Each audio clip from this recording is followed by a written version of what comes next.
There are days that don't look like survival from the outside, but they are. Days where getting out of bed is an act of rebellion. Days where showing up even silently is a kind of courage. Days where you don't fall apart, but only because you're too numb to feel. You go through the motions, you smile when expected.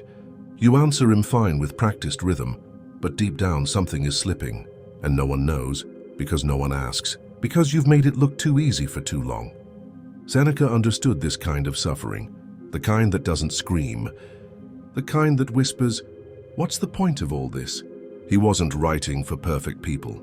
He was writing for people who've tasted life's cruelty and still want to live with dignity. Because when everything feels heavy, when nothing is working the way it used to, when you feel like you're doing everything right, but still feel hollow, that's not weakness, that's the edge.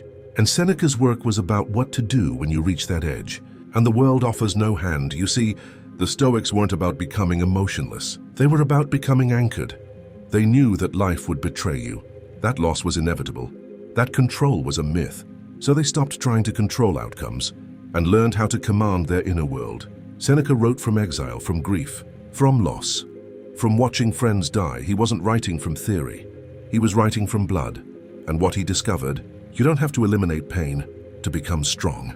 You just have to stop letting pain define you. You can be broken and still unshaken. You can lose everything and still hold on to who you are, but not by accident. By practice, Seneca said.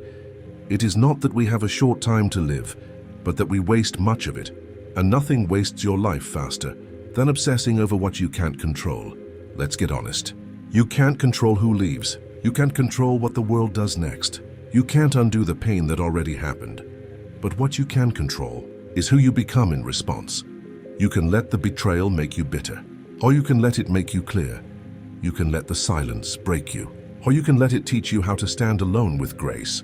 You can let the worst days define your identity, or you can use them to reveal your essence.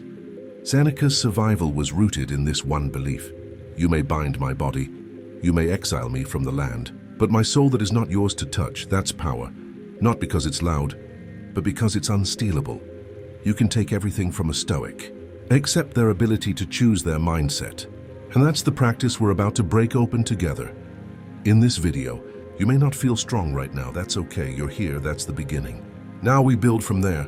If this content is making sense to you, then click the subscribe button and subscribe to the channel. Thank you for your support. The difference between pain and suffering, and why most people confuse the two. Pain is inevitable. It arrives uninvited, through loss, through change, through life doing what life always does, shifting without your permission. You can't stop it. You're not supposed to. But suffering? Suffering is different. Suffering is what happens when your mind refuses to release what reality has already taken. Seneca knew this distinction. It's what separated his philosophy from everyone else's. He wrote, "We are more often frightened than hurt, and we suffer more from imagination than from reality." Read that again. You suffer more from what might happen than what's actually happening. You suffer more from the meaning you assign to pain than the pain itself. Here's an example. You lose someone, pain is natural, grief is holy, but then your mind adds stories. I'll never love again. This proves I'm unworthy. Life is always against me. Now the pain has a voice, a script, a future, and that is suffering. Or maybe you're failing at something. Your dream didn't take off, your plan fell apart. The pain is real. The disappointment stings. But suffering begins when you say, I am a failure. I was stupid to try. This always happens to me. That internal story does more damage than the external circumstance ever could. Seneca taught that your perception is more dangerous than your circumstances, because perception turns pain into identity, and identity is sticky. It becomes self-fulfilling. It narrows your vision. It keeps you in cycles. But what if you learn to hold pain without turning it into a life sentence? What if you could say, yes, this hurts, but I don't need to become the hurt. Yes, I'm grieving, but I don't need to carry shame with it. Yes, I am uncertain, but I don't have to add fear to the silence. Seneca practiced this every day. He would imagine the worst not to suffer in advance, but to build resilience, to teach his mind that the thing he feared most was survivable. That's the key.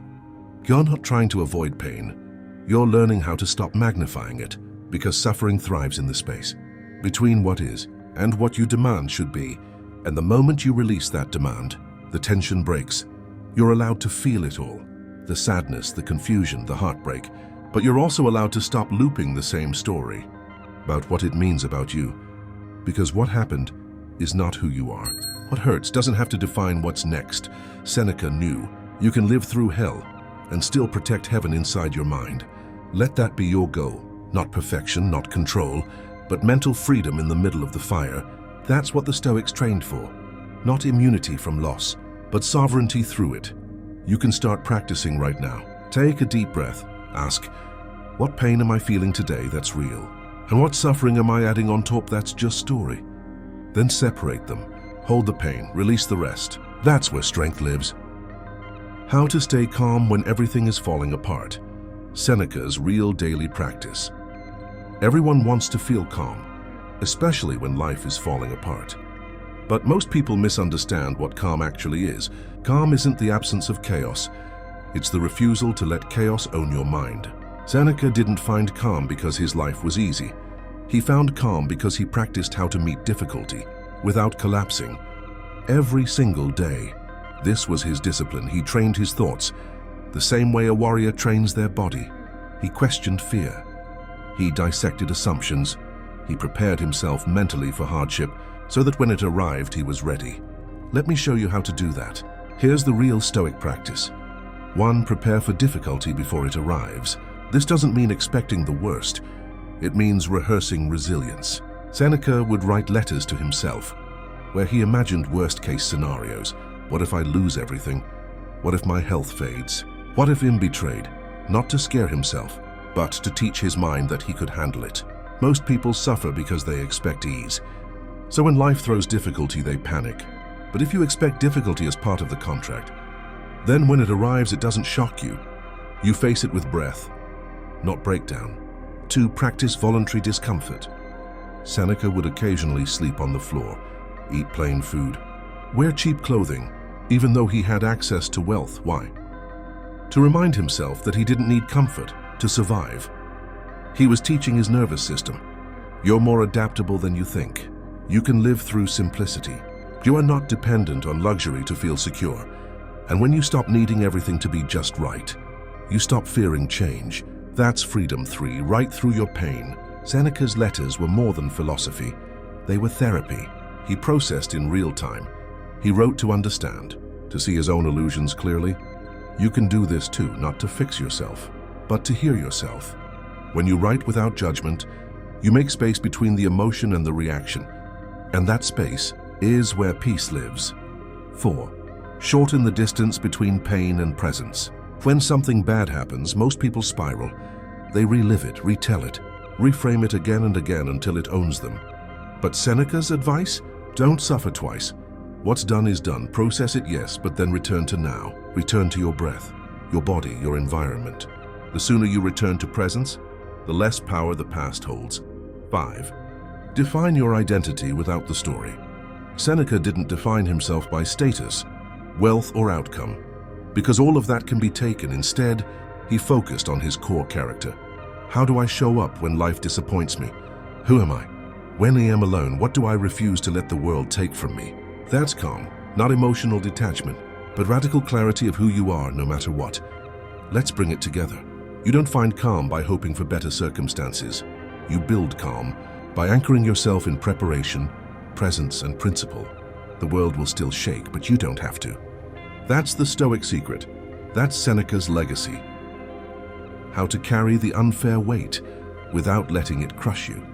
Seneca's radical truth on injustice. Some pain is explainable. You made a mistake, you took a risk, you knew the cost. But some pain feels unjust. It wasn't your fault. You did everything right, and life still cracked you open. Maybe someone walked away without explanation. Maybe the job you gave your soul to left you empty. Maybe life just shifted, and now nothing makes sense anymore. It's the kind of pain that makes you question everything. Why me? What's the lesson here? Is this some kind of punishment? And the hardest part, sometimes there's no answer. Seneca knew this kind of weight. He was exiled for politics he didn't control, lost his wealth, lost his power, watched loved ones die, and yet he didn't collapse into victimhood. He chose something else. He wrote, A gem cannot be polished without friction, nor a man perfected without trials, not to justify injustice, but to free himself from it. Because here's the Stoic truth: you don't need life to be fair in order to grow through it. You don't need closure to heal. You don't need justice to rise. Would it be nice? Yes, but it's not required. And that's hard to hear when you're hurting, because the mind clings to fairness. It wants someone to blame. It wants a clean story. But healing doesn't always come with answers. Sometimes it just comes with ownership, not of what happened, but of how you meet it. Because injustice doesn't just hurt you in the moment. It haunts you when you hold on to it too long. Seneca's solution?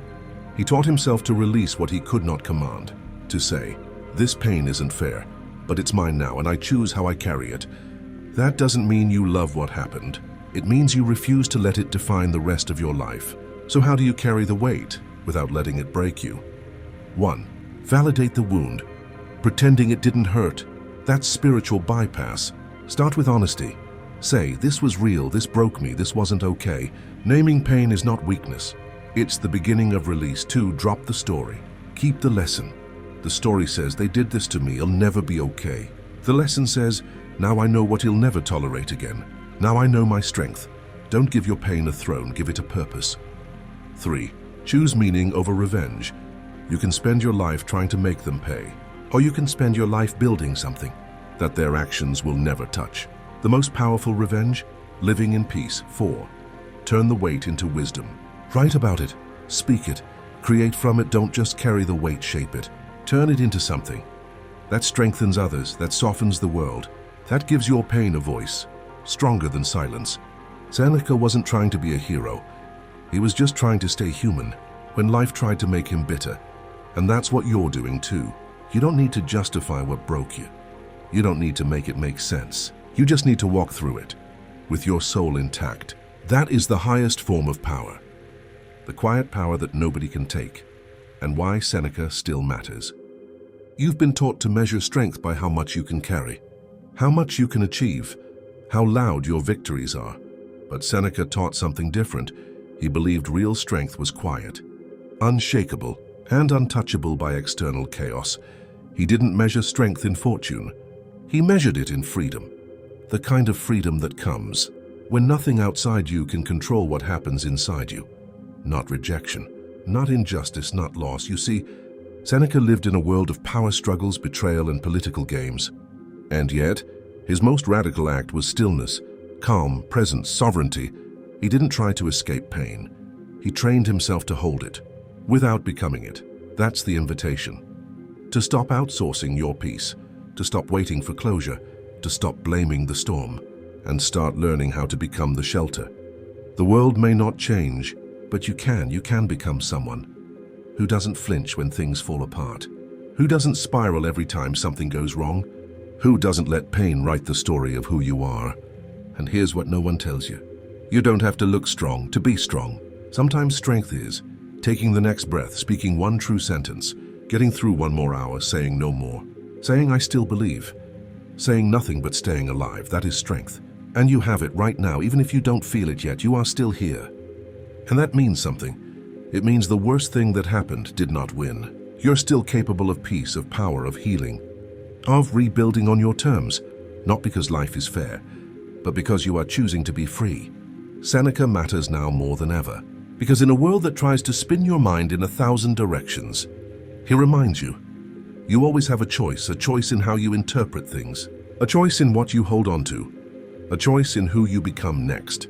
Let this video be your reset point, not a fix, not a cure, but a quiet returning to yourself, to your breath, to your inner ground. You are not broken, you are becoming whole by learning how to walk through pain without letting it own you. That is the Stoic flame, and you just lit it again. Now protect it. But sometimes the pain isn't sharp, sometimes it's just lostness, a fog that creeps in silently, where nothing feels wrong but nothing feels right either. You're not falling apart, you're just floating. In the next video, we explore Carl Jung's deepest insight, the truth about why you feel lost. Because that lost feeling, it's not failure, it's a signal. And it might just mean you're closer to yourself than you've ever been. We'll see you there. Depthoria continues.